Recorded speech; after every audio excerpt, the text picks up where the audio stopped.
ഈ തെരഞ്ഞെടുപ്പിൽ ഒരുപക്ഷെ മുൻപ് കഴിഞ്ഞ 2 തവണ BJP ജയിച്ചു കയറിയതിനേക്കാൾ വലിയൊരു വ്യത്യാസം ഉണ്ട് എന്നുള്ളതാണ്. ചില അജണ്ടകൾ അവർ നടപ്പിലാക്കി എന്നുള്ളതാണ്. മാനിഫെസ്റ്റോയിൽ പറഞ്ഞിട്ടുള്ള ചില കാര്യങ്ങൾ, അപ്പൊ ജമ്മു കാശ്മീരിന്റെ കാര്യത്തിലായാലും അയോധ്യയുടെ കാര്യത്തിലായാലും നടപ്പിലാക്കി കഴിഞ്ഞു എന്നുള്ളതാണ്. പ്രത്യേകിച്ച് രാമക്ഷേത്രത്തിന്റെ കാര്യത്തിൽ അത് പഴയതുപോലെ തെരഞ്ഞെടുപ്പ് നേട്ടം ഹിന്ദി ഹൃദയഭൂമിയിലും മറ്റുള്ള സ്ഥലങ്ങളിലും BJPക്ക് ഉണ്ടാക്കുമോ എന്നുള്ള ചോദ്യത്തിന് ഒരുപക്ഷെ അത് നൽകാൻ സാധ്യതയില്ല എന്ന് തന്നെയാണ് BJP വിലയിരുത്തുന്നത്. അതുപോലെ തന്നെ മോദി തരംഗം വേണ്ടത്ര ഒരുപക്ഷെ മുൻപ് 2 തെരഞ്ഞെടുപ്പുകളിലും ഉണ്ടായിട്ടുള്ള അത്ര ഗുണം ഒരുപക്ഷെ ഹിന്ദി മേഖലകളിലും ഉത്തരേന്ത്യൻ സംസ്ഥാനങ്ങളിലും നേട്ടമുണ്ടാക്കുവാൻ സാധ്യതയില്ല എന്ന് തന്നെയാണ് BJP അടിസ്ഥാനപരമായി വിലയിരുത്തുന്നത്. അതിന് ചില കാരണങ്ങളുണ്ട്. ഒരുപക്ഷെ ഒരു വ്യക്തിയെ മാത്രം ഉയർത്തിക്കാട്ടിക്കൊണ്ടുള്ള ഒരു തെരഞ്ഞെടുപ്പ് രാഷ്ട്രീയം RSS മുന്നോട്ട് വെക്കുന്ന ഒരു രാഷ്ട്രീയമല്ല എന്നുള്ളതാണ്. അത് തീർച്ചയായിട്ടും BJPയെ സംബന്ധിച്ചിടത്തോളം പല അപസ്വരങ്ങളും അതിനുള്ളിൽ തന്നെ അറിയാതെ ഉണ്ടാക്കുന്നു എന്നുള്ളതാണ്. അപ്പൊ അതുകൊണ്ട് പലരും അതിനെ വിമർശിക്കുന്നുണ്ട്. മറ്റൊരു പ്രധാനപ്പെട്ട കാര്യം എന്ന് പറയുന്നത്, നേരത്തെ നേടിയ അത്രയും സീറ്റുകൾ BJPക്ക് ഇത്തവണ നിലനിർത്താൻ കഴിയുമോ എന്നുള്ള ചോദ്യമുണ്ട്.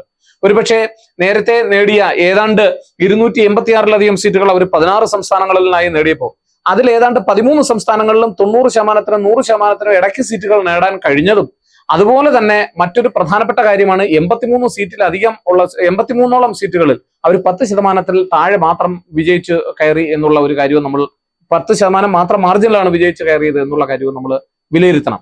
അത് മാത്രമല്ല, ധാരാളം വിഷയങ്ങൾ ഈ തെരഞ്ഞെടുപ്പിന് പഴയതിൽ നിന്ന് മാറി വന്നിട്ടുണ്ട് എന്നുള്ളതാണ്. ഇപ്പൊ ഉദാഹരണം, നേരത്തെ അവർ നേട്ടം ഉണ്ടാക്കിയ കർണാടകയിൽ ഇത്തവണ അതുപോലെ നേട്ടം ഉണ്ടാക്കണമെന്ന് നിർബന്ധമില്ല.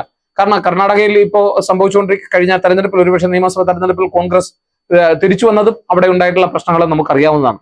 ഹരിയാനയിൽ നിയമസഭയിൽ ഏതാണ്ട് BJP സർക്കാർ നിലംപതിക്കുന്ന അവസ്ഥ, അവിടെ ഏതാണ്ട് അവരുടെ അംഗബലം 42ആയി ചുരുങ്ങിയിരിക്കുന്നു, പ്രതിപക്ഷത്തിന്റെ 46ആയി മാറിയിരിക്കുന്നു. പിന്തുണച്ചുകൊണ്ടിരുന്ന ചില സ്വതന്ത്രമാർ 7ഓളം സ്വതന്ത്രമാർ ഏതാണ്ട് അതിൽ നിന്ന് ഇപ്പൊ 3-4 പേര് വിട്ടുപോയിരിക്കുന്ന ഒരു കാഴ്ചയാണ് നമ്മൾ കാണുന്നത്. അപ്പം ഒരു കാര്യം ഉറപ്പാണ്, പല സ്ഥലങ്ങളിലും തിരിച്ചടികൾ നേരിടുന്നു എന്നുള്ളതാണ്. UPയിൽ നേരത്തെ ഉണ്ടാക്കിയ ജാതി സമവാക്യങ്ങൾ ഒരുപക്ഷെ ഗുജറാത്തിൽ ഇവിടെയൊക്കെ പഴയതുപോലെ ഒരുപക്ഷെ വലിയ നേട്ടം BJPക്ക് ഉണ്ടാക്കി കൊടുക്കുന്നില്ല എന്നുള്ളതാണ്. എങ്കിലും BJP അതിൽ കൂടി മാത്രമല്ല, വർഗീയ രാഷ്ട്രീയം എന്ന് പൊതുവെ പരക്കെ ആക്ഷേപിക്കപ്പെടുന്ന, BJPക്കെതിരെ ഉന്നയിക്കപ്പെടുന്ന ആക്ഷേപത്തിൽ ഏറ്റവും പ്രധാനം BJP ഇത്തരം സ്ഥലങ്ങളിൽ വർഗീയ രാഷ്ട്രീയം ഉന്നയിക്കുന്നു എന്നുള്ളതാണ്.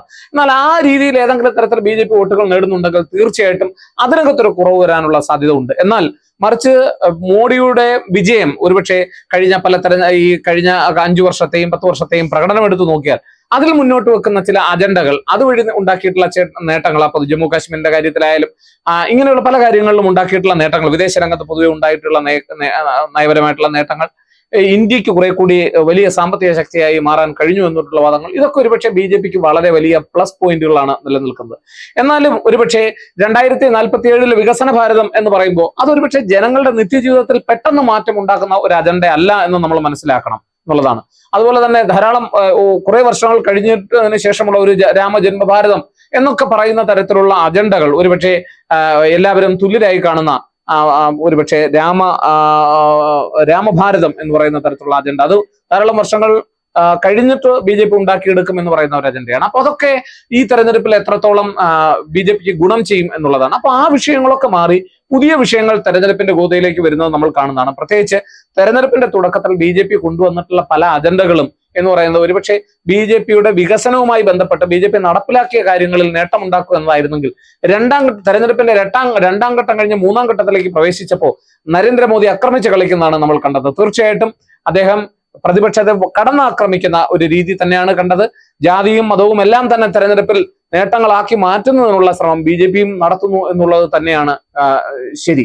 അപ്പൊ അതൊരുപക്ഷെ BJPക്ക് ഹിന്ദി ഹൃദയ മേഖലയിലും ഇതര മേഖലകളിലും ചെറിയ നഷ്ടങ്ങൾ പല ഭാഗങ്ങളിലും ഉണ്ടാകുന്നു എന്നുള്ള തിരിച്ചറിവിൽ വളരെ വലിയ പ്ലാൻ നേരത്തെ തന്നെ തയ്യാറാക്കിയിരുന്നു. 150-160 സീറ്റുകളിലോളം അവർ ശ്രദ്ധ കേന്ദ്രീകരിക്കുകയും അവിടെ നിന്ന് പരമാവധി നേട്ടം ഉണ്ടാക്കാൻ BJP പരിശ്രമിക്കുന്നു, കേരളത്തിൽ ഉൾപ്പെടെ എന്നുള്ള കാര്യം നാം മറന്നുപോകരുത്.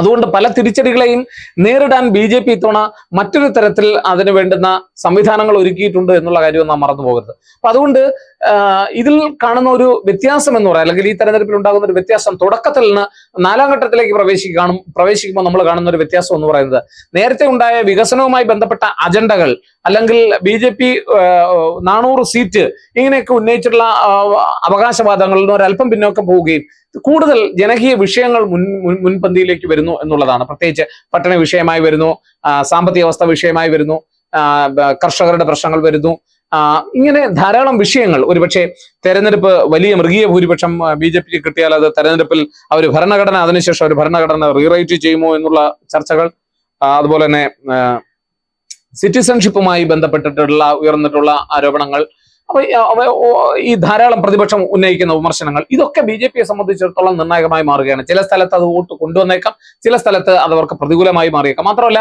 പ്രതിപക്ഷ പാർട്ടികൾ UPA ഇന്ത്യ മുന്നണി അവര് അധികാരത്തിൽ വന്നാൽ തീർച്ചയായിട്ടും കോൺഗ്രസ് ജാതി സെൻസസ് നടത്തിയിരിക്കും എന്നാണ് പറഞ്ഞിരിക്കുന്നത്. അപ്പം നേരത്തെ BJPയുടെ വോട്ട് ബാങ്കിൽ ഉണ്ടായിരുന്ന മൈനോറിറ്റി വിഭാഗവും അതുപോലെ തന്നെ ഏറ്റവും മൈനോറിറ്റി എന്ന് ഞാൻ പറയുന്നത് ജാതിയിൽ താഴെ ഒരുപക്ഷെ ഹിന്ദുവിലെ ഏറ്റവും ട്രൈബ്, പിന്നെ ഷെഡ്യൂൾഡ് കാസ്റ്റ്, ഷെഡ്യൂൾഡ് ട്രൈബ് എന്നീ വിഭാഗങ്ങളൊക്കെ നേരത്തെ വലിയൊരു പിന്തുണ BJPക്ക് കിട്ടിയിരുന്നുവെങ്കിൽ ഇത്തവണ അത്ര വലിയ പിന്തുണ അവരിൽ നിന്ന് കിട്ടുമോ എന്നുള്ള ഒരു സംശയമുണ്ട്. കാരണം പലരും സംശയം ഉണ്ടാകുന്നു പലരിലും എന്നുള്ളതാണ്. വലിയൊരു മൃഗീയമായ ഭൂരിപക്ഷം കിട്ടിയാൽ തീർച്ചയായിട്ടും തങ്ങൾ തഴയപ്പെടുമോ? ഈ OBC വിഭാഗവും അതുപോലെ തന്നെ ഈ പിന്നോക്ക വിഭാഗങ്ങളും എല്ലാം അവരെ സംബന്ധിച്ചിടത്തോളം ഈ തെരഞ്ഞെടുപ്പിൽ മൃഗീയ ഭൂരിപക്ഷം BJPക്ക് കിട്ടുന്നത് ഒരല്പം സംശയത്തോടെ നോക്കിക്കാണുന്നതായിട്ടുള്ള റിപ്പോർട്ടുകളാണ് പുറത്തു വന്നിരിക്കുന്നത്. എന്തായാലും ഒരു കാര്യം ഈ തെരഞ്ഞെടുപ്പിൽ ഉറപ്പാണ്, BJPയെ സംബന്ധിച്ചിടത്തോളം പഴയതുപോലെ രാമക്ഷേത്രവുമായി ബന്ധപ്പെട്ട് നേരത്തെ രാമജന്മഭൂമിയുമായി ബന്ധപ്പെട്ട് അയോധ്യയുമായി ബന്ധപ്പെട്ട് അവർ നേരത്തെ ഉണ്ടാക്കിയെടുത്തൊരു നേട്ടം ആ വിഷയം കൊണ്ട് ഈ തെരഞ്ഞെടുപ്പിൽ നേരിടാനാകില്ല എന്നത് ഉറപ്പാണ്.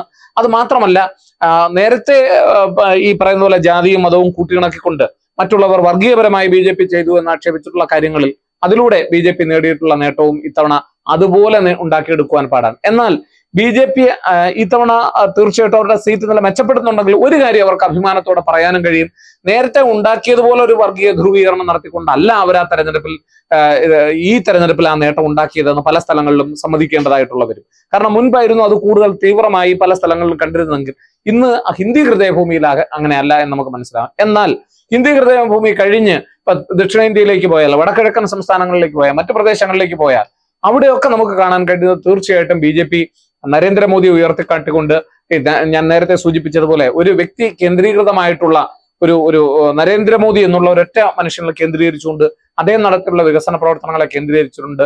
ഒരു വികസിത ഭാരതമായിരിക്കും 2047 ഉണ്ടാകുക എന്നുള്ള അജണ്ട കേന്ദ്രീകരിച്ചുകൊണ്ടാണ് BJP പ്രവർത്തിക്കുന്നത്. മാത്രമല്ല അദ്ദേഹം പ്രതിപക്ഷ ശക്തികളെ ശക്തമായി കടന്നാക്രമിക്കുകയും ചെയ്യുന്നു. കുടുംബാധിപത്യമാണ്. രാഹുൽ ഗാന്ധി ഒളിച്ചോടുകയാണ്. റായ്ബറയിൽ, അമേഠിയിൽ നിന്ന് ഒളിച്ചോടി റായ്ബറേലിയിൽ പോയി മത്സരിക്കുന്നു. അദ്ദേഹത്തിന്റെ മാതാവായിട്ടുള്ള സോണിയാഗാന്ധി അവരും സീറ്റ് വിട്ട് ഒളിച്ചോടി രാജസ്ഥാൻ വഴി കുറുക്ക് വഴി രാജ്യസഭയിലൂടെ ലോക്സഭയിൽ എത്തിയിരിക്കുന്നു. ഇങ്ങനെയുള്ള പ്രചരണമാണ് തീർച്ചയായിട്ടും രാജ്യസഭയിലൂടെ പാർലമെന്റിൽ എത്തിയിരിക്കുന്നു. ലോക്സഭയിൽ എത്തിയിരിക്കുന്നു എന്നല്ല, പാർലമെന്റിൽ എത്തിയിരിക്കുന്നു. അപ്പൊ ഇങ്ങനെയുള്ള പ്രചരണമാണ് മോദി രണ്ടാം ഘട്ടത്തിൽ ശക്തമായി അഴിച്ചുവിട്ടത്. അതുപോലെ തന്നെ ഒരു കാര്യം കൂടി വ്യക്തമാണ്, ഇപ്പം പല കാര്യങ്ങളെ സംബന്ധിച്ചിടത്തോളം ഇന്ത്യ മുന്നണിക്കിടയിലുള്ള അഭിപ്രായ വ്യത്യാസം നിലനിൽക്കുന്നു എന്നുള്ളതാണ്. അത് വളരെ ശക്തമായിട്ട് തീർച്ചയായിട്ടും ഒരു വലിയ വിഷയമായി ഉന്നയിക്കുന്നു. അപ്പൊ പല സ്ഥലങ്ങളിലും BJPയെ എതിർക്കുന്ന പ്രതിപക്ഷ കക്ഷികളെ സംബന്ധിച്ചിടത്തോളം അവർക്ക് പല സ്ഥലങ്ങളിലും ഒരേ അജണ്ടയുടെ കാര്യത്തിൽ തന്നെ വിമർശനങ്ങൾ ഉന്നയിക്കേണ്ടി വരുന്നു എന്നുള്ളതാണ്. ഉദാഹരണമായി കേരളം എടുത്ത് നോക്കിയാൽ കോൺഗ്രസ് പാർട്ടി CAA കാര്യത്തിലും അതുപോലെ തന്നെ പല ജാതി സെൻസസിന്റെ കാര്യത്തിൽ പല കാര്യങ്ങളിലും വ്യക്തമായിട്ടുള്ള അഭിപ്രായം പറയാതെ CAA കാര്യത്തിൽ മൗനം പാലിക്കുന്നു കോൺഗ്രസ് പാർട്ടി എന്നുള്ള വലിയൊരു അധിക്ഷേപമാണ് കമ്മ്യൂണിസ്റ്റ് പാർട്ടികൾ ഉന്നയിച്ചത്. എന്നാൽ തിരിച്ചും വലിയ വിമർശനങ്ങളാണ് കമ്മ്യൂണിസ്റ്റ് പാർട്ടികൾക്കെതിരെ കോൺഗ്രസ് ഉന്നയിച്ചത്. എന്നാൽ കേന്ദ്രത്തിൽ എത്തുമ്പോൾ ഇവരെല്ലാം ഒറ്റ മുന്നണികളായി മത്സരിക്കുന്നു, മുന്നണിയായി നിൽക്കുന്നു എന്നുള്ളതാണ്. ഇതൊരു വലിയ രസകരമായിട്ടുള്ള കാര്യമാണ് തെരഞ്ഞെടുപ്പ് രാഷ്ട്രീയത്തിന്റെ ചിത്രം പരിശോധിച്ചാൽ. എന്തായാലും ഒരു കാര്യം ഉറപ്പാണ്, BJPയെ സംബന്ധിച്ചിടത്തോളം പഴയ അജണ്ടകൾ ഇനി വിലപ്പോവില്ലല്ലോ. അതിൽ വ്യത്യസ്തമായിട്ട് BJP ഒരു വളരെ പ്രൊഫഷണൽ ആയിട്ടുള്ള ഒരു രാഷ്ട്രീയ പ്രസ്ഥാനമായിട്ടാണ് ഞാൻ കാണുന്നത്. അപ്പൊ തീർച്ചയായിട്ടും അജണ്ടകൾ അവര് ആ കാലഘട്ടത്തിനനുസരിച്ചും അതുപോലെ തന്നെ സമൂഹത്തിനനുസരിച്ച് തെരഞ്ഞെടുപ്പിൽ വിജയിക്കാൻ വേണ്ടി മാറി വരുന്ന തന്ത്രങ്ങൾ ഉപയോഗിക്കുമെന്നുള്ള കാര്യത്തിൽ സംശയമൊന്നും വേണ്ട. BJP അങ്ങനെ തന്നെയാണ് ചെയ്തുകൊണ്ടിരിക്കുന്നതും. അതുകൊണ്ട് പഴയ അജണ്ടകൾ തന്നെ നിലനിർത്തിക്കൊണ്ട് വിജയിക്കണം എന്ന് നിർബന്ധമില്ലല്ലോ. അതുകൊണ്ട് BJP അത് മാറുന്നു എന്ന് പറയുമ്പോൾ തന്നെ, അല്ലെങ്കിൽ ആ പഴയ അജണ്ടകളിൽ നിന്ന് മാറി പുതിയ അജണ്ടകളിലേക്ക് പോകുന്നു എന്ന് പറയുമ്പോൾ തന്നെ തീർച്ചയായിട്ടും BJPയെ സംബന്ധിച്ചിടത്തോളം അത് ഗുണം ചെയ്യും. സ്ഥിരമായ ഒരു അജണ്ടയും പുലർത്തിക്കൊണ്ട് ഒരു രാഷ്ട്രീയ പാർട്ടികൾ നേട്ടം പുലർത്താൻ കഴിയില്ല. അത് BJP തിരിച്ചറിയുന്നു എന്നുള്ളതാണ്. അത് BJPയെ സംബന്ധിച്ചിടത്തോളം അനുകൂലമായിട്ടുള്ള ഘടകമാണ്. എന്നാൽ അവർക്ക് പ്രതികൂലമായി നിൽക്കുന്ന ഒട്ടേറെ ഘടകങ്ങൾ, ഒരുപക്ഷെ ഇതര വിഷയങ്ങൾ പ്രതിപക്ഷ പാർട്ടികൾ ശക്തമായി കൊണ്ടുവന്നാൽ ഉണ്ട് എന്നുള്ള കാര്യം നാം മറന്നു പോകരുത്. പ്രത്യേകിച്ച് തൊഴിലില്ലായ്മ വിലക്കയറ്റവും വലിയൊരു പ്രശ്നമായി തന്നെ നിലനിൽക്കുന്നുണ്ട്. കർഷകരുടെ പ്രശ്നങ്ങൾ വളരെ വലിയ പ്രശ്നമായിട്ട് നിലനിൽക്കുന്നുണ്ട്. ED ഉപയോഗിച്ച് പലരെയും രാഷ്ട്രീയപരമായി വേട്ടയാടുന്നു എന്നുള്ള ആരോപണം അവർക്കെതിരെ നിലനിൽക്കുന്നുണ്ട്. അതുപോലെ തന്നെ പല സംസ്ഥാനങ്ങളിലും വിമതശല്യമുണ്ട്. നേരത്തെ ഉണ്ടായിരുന്ന MP മാർക്കെതിരെയുള്ള ആന്റി ഇൻകംബൻസി അഥവാ ഭരണവിരുദ്ധ വികാരമുണ്ട്. ഇങ്ങനെ പല ഘടകങ്ങളെ മറികടന്നുകൊണ്ട് വേണം അവർ മുന്നോട്ട് പോകുവാൻ. പല സംസ്ഥാനങ്ങളിലും 90-ലും 100-നും ഇടയ്ക്ക് സീറ്റ് നേടിക്കൊണ്ടാണ് സീറ്റുകൾ നേടിക്കൊണ്ടാണ് അവർ നേരത്തെ അധികാരത്തിൽ വന്നത്. അത്രയും സീറ്റുകൾ നിലനിർത്തുക എന്നത് അവരെ സംബന്ധിച്ചിടത്തോളം വളരെ വലിയൊരു പ്രശ്നമാണ്. നേരത്തെ ഉണ്ടായിരുന്ന പല സഖ്യങ്ങളും ഇപ്പോൾ കൂടെ ഇല്ല എന്നുള്ളത് BJPയെ സംബന്ധിച്ചിടത്തോളം വളരെ തലവേദനയാണ്.